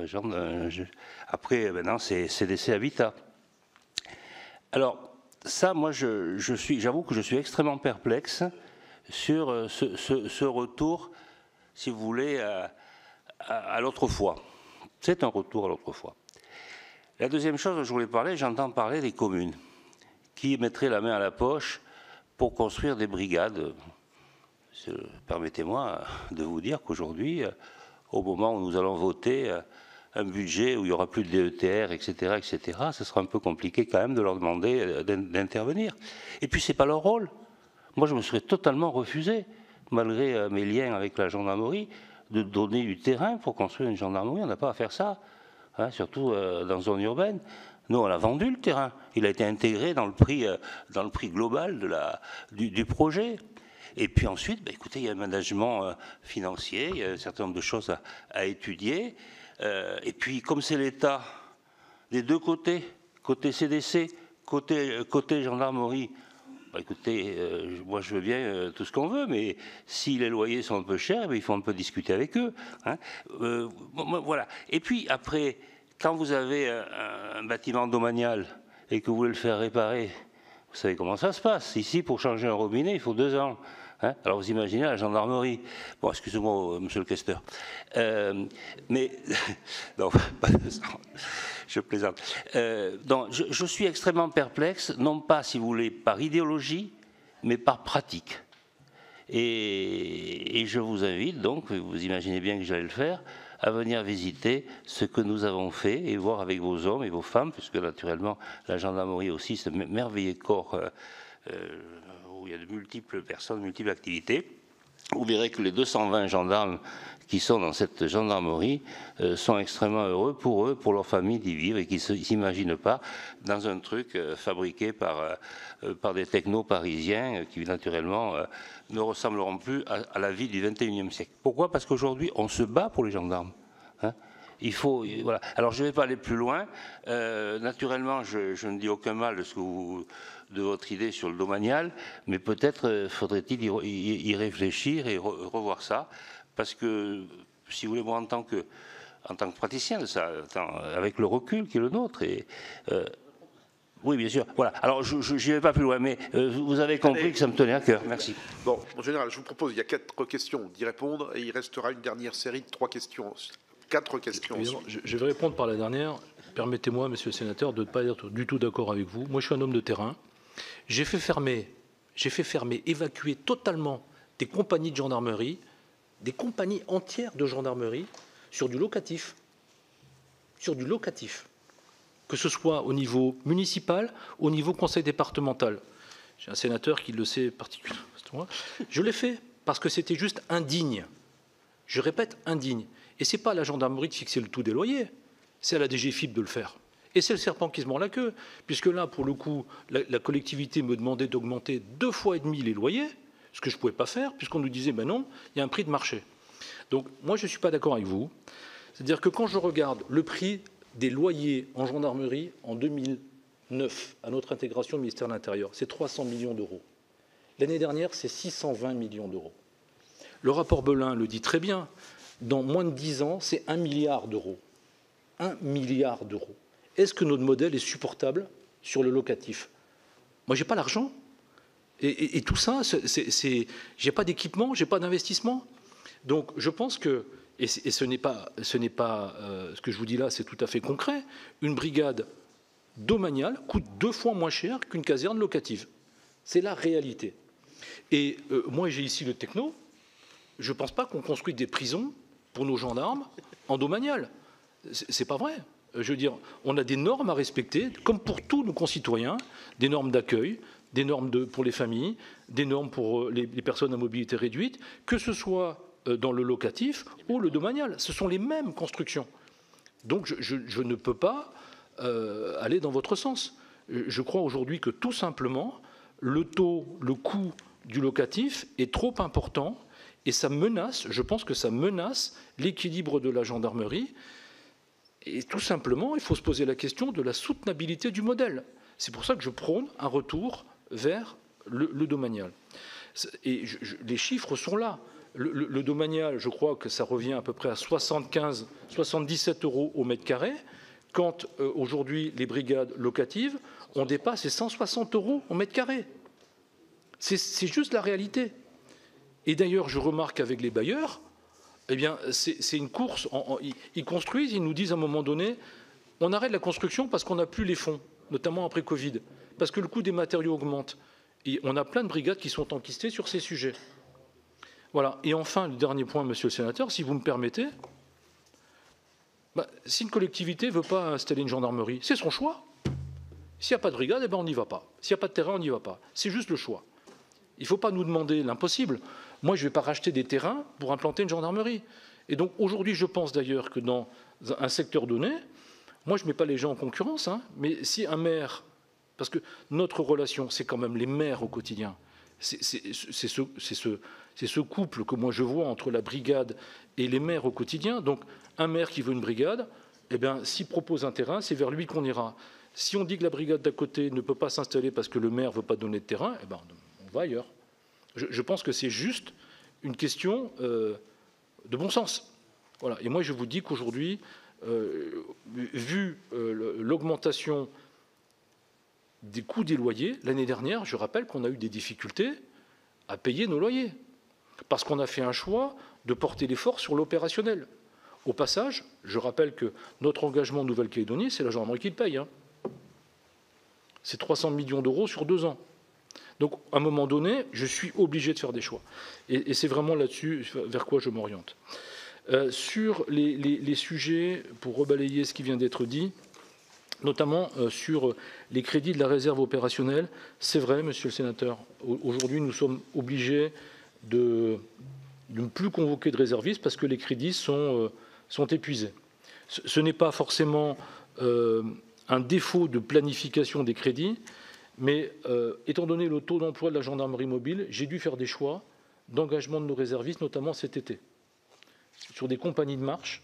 J'ai des compagnies de marche de la région parisienne qui sont effectivement venues renforcer les brigades territoriales sur le trait de côte, en Bretagne, Pays de la Loire et Aquitaine.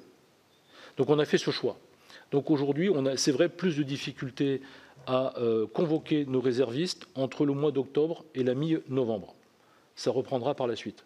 Parce que je ne peux pas non plus convoquer des réservistes sans les rétribuer.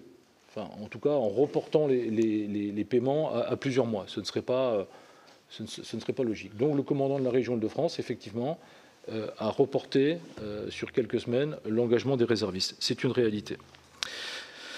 Vous parliez également d'un rattachement potentiel de la gendarmerie aux armées. Ce n'est pas du tout à l'ordre du jour. Ce n'est pas du tout à l'ordre du jour. La gendarmerie, je pense, a trouvé sa place au sein du ministère de l'Intérieur. On partage aujourd'hui énormément de travail au quotidien, notamment sur la criminalité organisée. Je vous donne juste un exemple. Aujourd'hui, la gendarmerie sait parfaitement s'intégrer dans des dispositifs de police judiciaire, de criminalité organisée. Le chef de filin aujourd'hui sur la criminalité organisée, c'est la police nationale, c'est la DNPJ. On a monté un état-major commun contre la criminalité organisée qui est piloté par la DNPJ avec une commissaire à sa tête et c'est un gendarme qui est adjoint. Donc je pense qu'on a trouvé un équilibre aujourd'hui réel au sein du ministère de l'Intérieur sur les grandes missions de la maison gendarmerie. Alors ça c'est mon point de vue, mais il n'y a pas du tout aujourd'hui, à ma connaissance en tout cas, de rattachement programmé ou potentiel de la gendarmerie au ministère des Armées.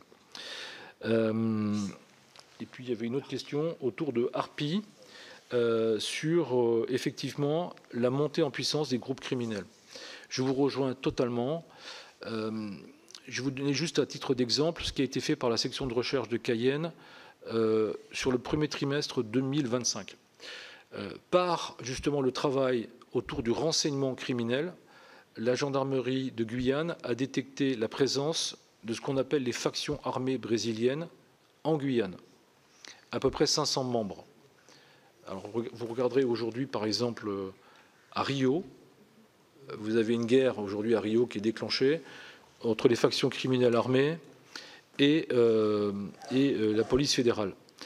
Ces factions brésiliennes armées, c'est comme des compagnies de marche en fait, avec un chef, des lieutenants, des exécutants, mais à vocation criminelle. C'est pour ça qu'on les appelle factions armées. Il y a le commando Vermelho, il y a les fraternités de la MAPA, etc. Et ils sont présents en Guyane. Donc on s'est posé la question, pourquoi est-ce qu'ils sont là? Et c'est vrai qu'ils ne font pas énormément de trafic de stupes. En fait, ce sont des organisations criminelles, des lobbies criminels qui vont là où est l'argent.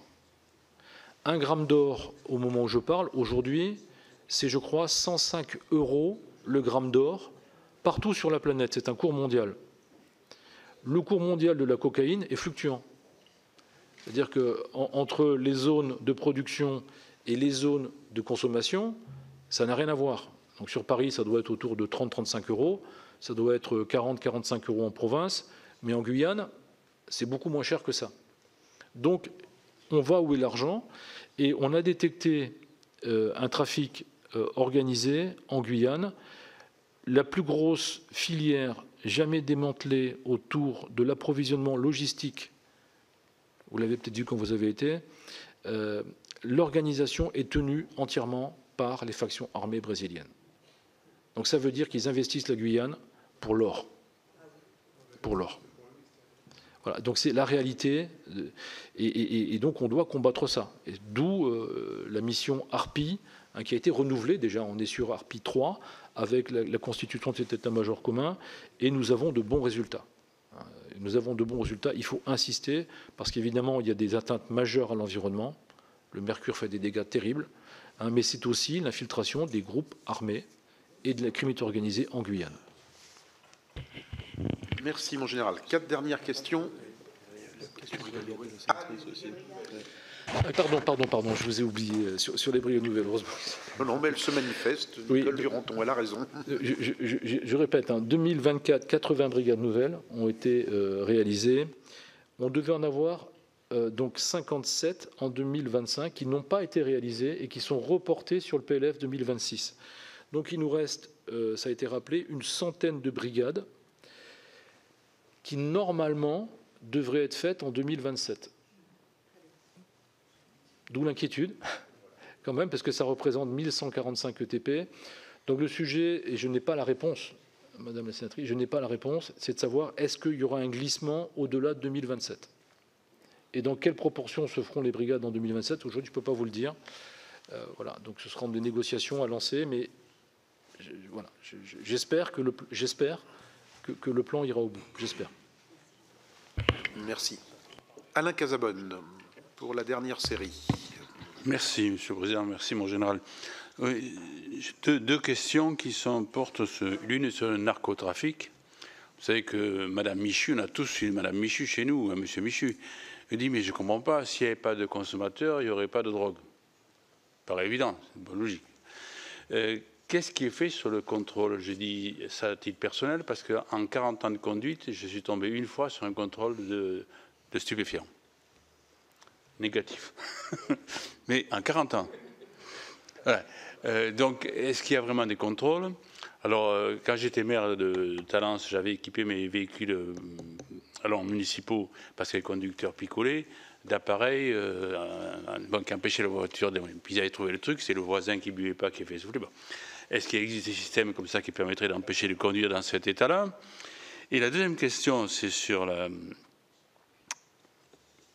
lié aussi au trafic. J'avais suggéré à mon directeur départemental, il y a 15 ou 20 ans, de faire une opération coup de poing, telle que les Allemands en avaient eu fait, et les Américains aussi au temps de la prohibition. On bloque un quartier à 4 h du matin, et on prévient les habitants qu'on va visiter tous les appartements. Si vous détenez des armes ou des machins, vous les rendrez, il n'y a pas de poursuite. Si on les trouve chez vous, c'est poursuivi. Alors les Allemands, c'était simple, s'ils en trouvent, ils les tuent. Bon. Mais c'était assez efficace. Est-ce que ça, c'est techniquement faisable? Et une question perso, les rêves partis. Je suis exaspéré quand je vois qu'on commence à avoir quelques véhicules. Je dis, mais pourquoi ils ne bloquent pas l'arrivée des autres? Ils occupent illégalement un terrain. Alors, est-ce que c'est là aussi faisable techniquement d'empêcher d'arriver pour en avoir 10 000 sur le terrain et au bout d'un week-end ou de 3 jours, on contrôle quand ils partent, ils sont tous pétés ou pas? La question pratique, ça n'engage pas des crédits. Bien, Guillaume Gontard. Oui, merci. Merci, Monsieur le Président. Merci, Monsieur le Directeur Général, pour vos explications très précises. Moi, je voulais juste intervenir à la fois. Vous avez parlé du maillage territorial et je partage votre avis sur l'importance de ce maillage, notamment en zone rurale. Vous avez parlé aussi de l'augmentation des violences familiales, donc il y a un sujet qu'on voit très fortement sur de nombreux secteurs, et notamment la question aussi des intervenants sociaux en gendarmerie. Ce dispositif qui a été mis en place et l'importance justement et le rôle de ces intervenants sociaux auprès justement de ces populations, le travail qu'ils peuvent faire sur le terrain, mais aussi cette manière de pouvoir aussi décharger les gendarmes, et en tout cas que les gendarmes puissent prioriser justement leur action plutôt sur le judiciaire. Et donc je voulais avoir votre avis à la fois, votre regard, puisque la LOPMI prévoyait 200 postes, 40 postes par an supplémentaires. Est-ce que du coup c'est quelque chose qui avance et qui se met réellement en place à l'échelle nationale, et est-ce qu'il existe encore justement des secteurs qui sont dépourvus, et je pense notamment en zone rurale, notamment aussi en zone rurale, avec parfois la problématique en fait d'avoir des lieux aussi adaptés, puisque souvent on a fermé des gendarmeries pour plutôt déployer sur le terrain, ce qui est plutôt une bonne chose quand on parlait de maillage, mais du coup la question de la proximité, d'avoir des lieux adaptés justement pour pouvoir accueillir ces personnes est souvent aussi une problématique. Donc voilà, je voulais avoir votre avis là-dessus. Merci. Merci. Akli Melouli, s'il te plaît. C'est la série Colo dans la fille. Merci, mon général, pour vos propos éclairants. Et effectivement, vous avez parlé de poursuivre les criminels, etc. Et donc là, on a un sujet sur le taux d'élucidation. Et donc, moi, je voudrais vous poser une question assez simple, mais d'un côté, pas le truc. C'est comment la gendarmerie compte-t-elle préserver la qualité des enquêtes malgré la baisse des emplois, des temps pleins consacrés à la filière judiciaire?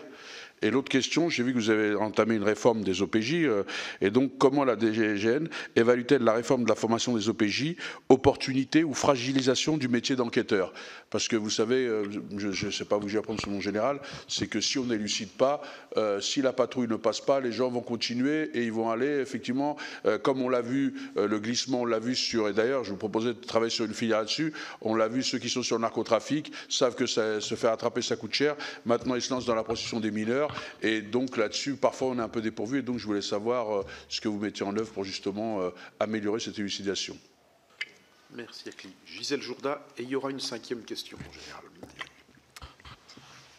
Général, moi tout d'abord, je n'évoquerai pas le maillage territorial, puisque pour nous, même si l'année dernière ça n'a pas vu le jour, mais la construction de la caserne donc, de Palaja se fera au cours de cette année, puisque déjà le permis de construire avait été déposé et obtenu, avec de la cession par la mairie donc, du terrain pour la dite construction, et on avait trouvé une solution transitoire, puisqu'il y avait donc des permanences de la gendarmerie qui se faisaient déjà dans un local mis à disposition par la commune. Moi, ma question, elle porte sur la féminisation des effectifs de la gendarmerie. Je souhaitais savoir s'ils étaient à la hausse, s'ils étaient répartis dans toutes les unités et surtout dans tous les niveaux de commandement. Voilà, dernière question, Jean-Marc Dessaufoy. Oui, mon général, ma question pourra peut-être paraître une nouvelle fois anachronique compte tenu des difficultés que vous avez écoutées de manière budgétaire, mais je ne peux pas m'empêcher, en tant qu'ancien maire de Cahors, de revenir, vous le savez, sur ce sujet qu'on avait déjà évoqué, qui avait été une annonce assez forte à l'époque de Gérard Darmanin, d'implanter à Cahors une antenne de l'inspection générale de la gendarmerie nationale. Je peux comprendre les difficultés, mais chaque fois que j'interroge le gouvernement, c'est assez régulier, c'est assez normal, puisqu'il y avait une attente.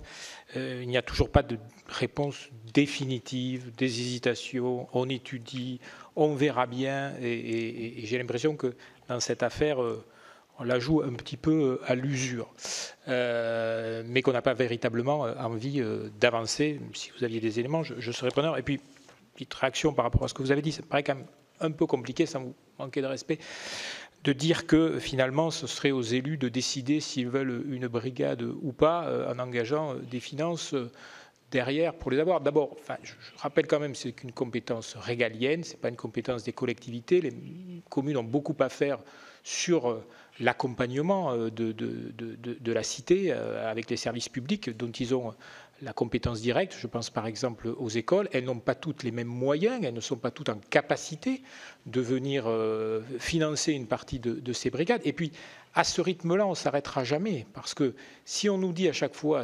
les maires doivent faire un effort pour avoir un service public d'État, on va nous dire demain, si vous voulez une gare, il va falloir participer à la construction de cette gare. Si vous voulez un hôpital, il faudra aussi que vous fassiez un effort en, par exemple, proposant la gratuité du terrain pour construire l'hôpital. Donc je pense qu'il y a quand même un danger à tenir ces propos-là parce que ça doit être le besoin qui doit primer, c'est une compétence régalienne et je pense que ça doit être, si on veut être cohérent, ça doit être d'abord à la gendarmerie de décider, et j'ai apprécié évidemment votre attachement au maillage territorial, où c'est qu'est le besoin, où c'est qu'elle doit investir.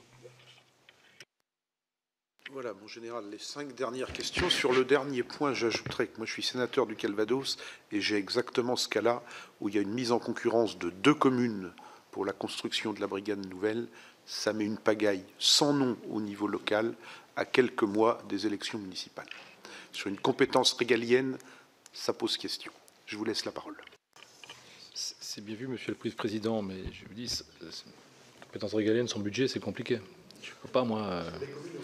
Et je ne peux pas acheter de terrain. Donc voilà, c'est juste une réalité, je ne peux pas être sur autre chose. Sur les consommateurs et les trafics de stupéfiants. Alors sur ce sujet, Monsieur le Sénateur, je voudrais quelques chiffres.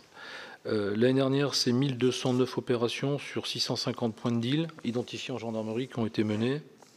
C'est 8300 mises en cause pour le trafic de stupéfiants aux consommateurs. C'est 106 000 infractions à la législation sur les stupéfiants. Alors, ça concerne notamment les AFD, les amendes forfaitaires délictuelles. C'est pas anecdotique, hein, c'est sur ce qu'on saisit aussi sur les enquêtes judiciaires. L'année dernière, on a saisi près de 600 millions d'euros d'actifs sur les enquêtes liées aux stupéfiants. Donc on a un dispositif qui est à la fois de ciblage des trafiquants, mais il y a un effort qui est fait aussi sur les consommateurs. On demande aujourd'hui notamment de mieux cibler autour des amendes forfaitaires délictuelles.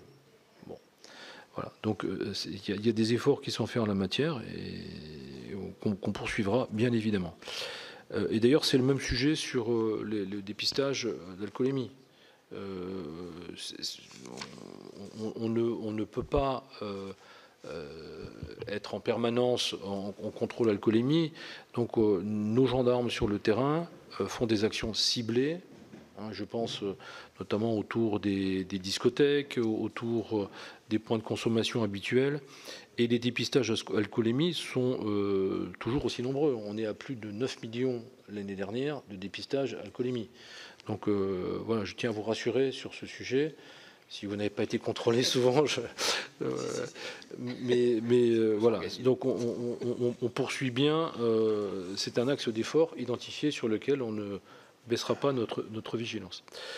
Sur le sujet des rêves parties, oui, c'est un sujet majeur de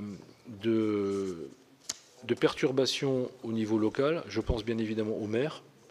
Quand on reçoit une rave party sur son territoire, c'est compliqué. C'est compliqué aussi bien souvent pour nos agriculteurs, puisque là, pour le coup, les rêveurs rentrent sur parfois des parcelles cultivées, etc., voire des parcelles protégées, comme ça a été le cas dans le sud-ouest il y a peu de temps, suite à un incendie d'ailleurs. Donc il y a une vraie perturbation. Souvent, ça arrive le week-end. Moi, je rends alors un hommage tout particulier à mes gendarmes, parce que finalement, c'est eux qui sont au contact. C'est eux qui doivent absorber la foule qui arrive, traiter nos concitoyens qui sont mécontents, en appui avec le maire. et qui sont en fait dans un service qui va être totalement dérégulé pendant 48 à 72 heures. Ça veut dire que toute la brigade va s'engager sur cet événement, mais bien au-delà de la brigade. Parfois, c'est la compagnie, le groupement de gendarmerie. Et je leur rends hommage parce que on nous dit que c'est jamais assez. Mais quand on arrive à mettre dans un tout petit département comme le Lot, en moins de 3 heures, 80 gendarmes en pleine nuit sur le dispositif, ben je trouve que c'est remarquable. Je trouve que c'est remarquable. C'est un département qui fait un peu plus de 300 gendarmes, et vous arrivez à mettre en moins de 3 heures de nuit, un week-end, 80 gendarmes sur le terrain. Et c'est régulier. Mais à 80 gendarmes, le temps d'avoir les renforts notamment de gendarmerie mobile ou des CRS, ben il faut tenir. Et quand vous avez face à vous des centaines de personnes qui arrivent, et il ne s'agit pas là, monsieur le sénateur, de bloquer de la circulation. On la bloque, la circulation. Mais les gens abandonnent leur véhicule sur la voie publique et viennent à pied, traversent pour arriver sur les lieux. Donc ce sont des vrais dispositifs. On a quand même bien l'habitude des rave-parties, dont le berceau, c'est l'ouest de la France, au départ. Mais je salue le travail des gendarmes parce que la montée en puissance, elle est réelle. Donc ensuite, on doit travailler avec l'autorité administrative pour des saisies préalables en administratif, et maintenant systématiquement, pratiquement systématiquement, sur les technivals qui se tiennent, avec l'autorité judiciaire, il y a un dialogue, un suivi permanent pour relever toutes les infractions alcoolisme, stupéfiants, travail sur les trafics, mais aussi sur les saisies de matériel, alors souvent à l'issue de la rave-party, parce que le rapport de force est inversé. Quand vous avez 10 000 teufeurs et quand vous avez en face 200, 300 gendarmes, bon, le rapport de force est défavorable. Mais en fin de rave-party, on sait saisir les matériels. Donc mais c'est un vrai sujet. Sur la problématique des violences intrafamiliales, ça demeure un sujet de préoccupation pour les gendarmes. Sur le sujet de la lutte contre les violences intrafamiliales. Aujourd'hui, d'abord, c'est une problématique aussi de prévention. Nous avons sensibilisé autour des violences intrafamiliales, des violences sexuelles et sexistes. Rien que dans le milieu scolaire, en 2024, 450 000 personnes. 450 000 personnes. Nous avons aujourd'hui 280 intervenants sociaux gendarmerie, dont une petite partie, 85, sont mixtes entre la gendarmerie et la police. Il faut absolument les préserver. Je sais que le financement est complexe entre l'État, les collectivités, mais c'est un outil essentiel. Les ISG sont un outil essentiel. Ça permet de créer le lien avec les associations, tout ce qui va être social derrière. C'est un apport majeur pour nos gendarmes sur le terrain. Les VIF, en matière de formation interne, gendarmerie, 21 500 gendarmes ont fait la formation, ont suivi la formation initiale concernant les VIF. Nous avons formé 820 experts au niveau national pour les violences intrafamiliales, qui représentent toujours à peu près un tiers de l'ensemble des gardes à vue. Un tiers de l'ensemble des gardes à vue pour la gendarmerie. Et c'est normal, c'est très chronophage parce qu'on n'entend pas une personne battue, une femme battue, un enfant. Il faut du temps, il y a une approche, il y a une écoute, et donc évidemment c'est très chronophage pour nos unités. Mais il faut le faire. Voilà, donc pour les IAG, il faut absolument les maintenir. Sur les problématiques, ça rejoint les problématiques judiciaires, monsieur le sénateur. Moi, je tiens à dire que je n'ai pas de difficulté. Je n'ai aucune difficulté en termes d'OPJ. On a à peu près 35 000 OPJ en gendarmerie. Cette année, on en a encore fait 1900. D'ailleurs, il va falloir que je limite le nombre d'OPJ en gendarmerie. Parce que quand on est OPJ en gendarmerie, il y a une prime. Et là, les primes ne sont pas extensibles. Vous voyez, donc, mais au-delà du trait d'humour, mais l'OPJ en gendarmerie ne pose aucun problème car il est consubstantiel de l'avancement. Pour être gradé en gendarmerie départementale, il faut être OPJ. Moi, j'ai aucune difficulté. Aucune difficulté. J'ai un taux d'encadrement OPJ qui est parfois très important. Dans les brigades de Bretagne, par exemple, le taux d'OPJ pour l'unité est à plus de 65% d'OPJ. Je n'ai pas de difficulté. Je n'ai pas de difficulté. Et nous avons des écoles de formation, formation continue, formation de spécialistes dans le domaine de l'APJ, et on continue aujourd'hui de former sur le haut du spectre. Par exemple, là, je vous donne un exemple. Nous avons ce qu'on appelle des diplômes techniques spécifiques autour de ce qu'on appelle FinTech, financier nouvelles technologies. Et on forme chaque année 200 spécialistes capables de travailler sur les circuits financiers et la crypto-monnaie. C'est ce qu'on a fait, par exemple, sur l'affaire Ledger. Donc, je voulais vous rassurer sur les sujets liés à la police judiciaire.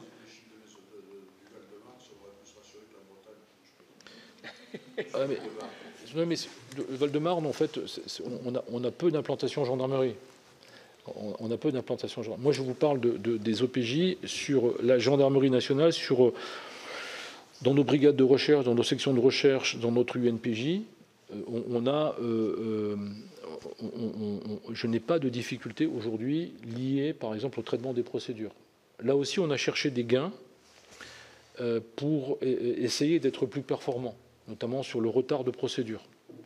On a pris des dispositifs volontaristes de dire aujourd'hui les procédures ne sont plus traitées par un gendarme sur les petites affaires, mais par un groupe de gendarmes. On confie l'enquête à des enquêteurs et chacun va aller sur le terrain pour entendre des personnes, prendre des auditions. Donc on accélère le traitement de la procédure pour que nos concitoyens aient une réponse la plus rapide par la justice. Et ça permet d'écouler le temps moyen de traitement des procédures. Vous voyez, donc moi, sur ce sujet, je n'ai pas véritablement de difficulté. Et comment ? Et la féminisation. Alors oui, la féminisation, important. Alors le taux de féminisation, Madame la sénatrice, aujourd'hui en gendarmerie, c'est 22,9%. Pour les militaires, je parle des militaires, donc sous-officiers, officiers. Le taux de féminisation pour l'ensemble des personnels, parce que je vous répète, on a 5000 camarades qui sont des personnels civils dans la gendarmerie, qui font un travail remarquable, c'est 24,6% de taux de féminisation pour l'ensemble des personnels.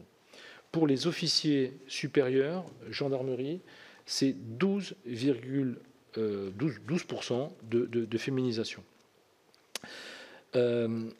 Alors, aujourd'hui, l'accès, je pense que vous parliez notamment de l'accès au généralat pour les femmes en gendarmerie. Chaque année, on essaye de faire des officiers féminins qui puissent accéder au généralat. Ce qui nous manquait jusqu'à présent, c'était la ressource. Parce que cette ressource, elle était essentiellement basée sur les camarades féminines qui venaient des grandes écoles militaires. Or, nous avons ouvert le concours universitaire en gendarmerie il y a une petite vingtaine d'années. Donc aujourd'hui, on va commencer à avoir une véritable ressource de colonels féminins pour l'accès au général. Donc ça va augmenter, je vous rassure. Et sur les promotions d'élèves officiers qui rentrent chaque année à l'académie militaire de la gendarmerie à Melun, le taux d'intégration des femmes est tout à fait remarquable. Hein. On est au-delà de 40%. Hein. Donc voilà, il faut vraiment être rassuré sur la ressource qui arrive maintenant en gendarmerie pour l'accession. Et cette année, vous verrez que dans le vivier d'aptitude, comme on dit, la liste d'aptitude, il y aura des femmes cette année générale de gendarmerie. Comment ? Et oui, tu fais bien de le rappeler. Pour la première fois cette année, nous avons fait la première femme 4 étoiles gendarmerie à la tête d'une zone gendarmerie. Donc la générale Florence Guillaume commande à 20 000 gendarmes dans le Grand Est.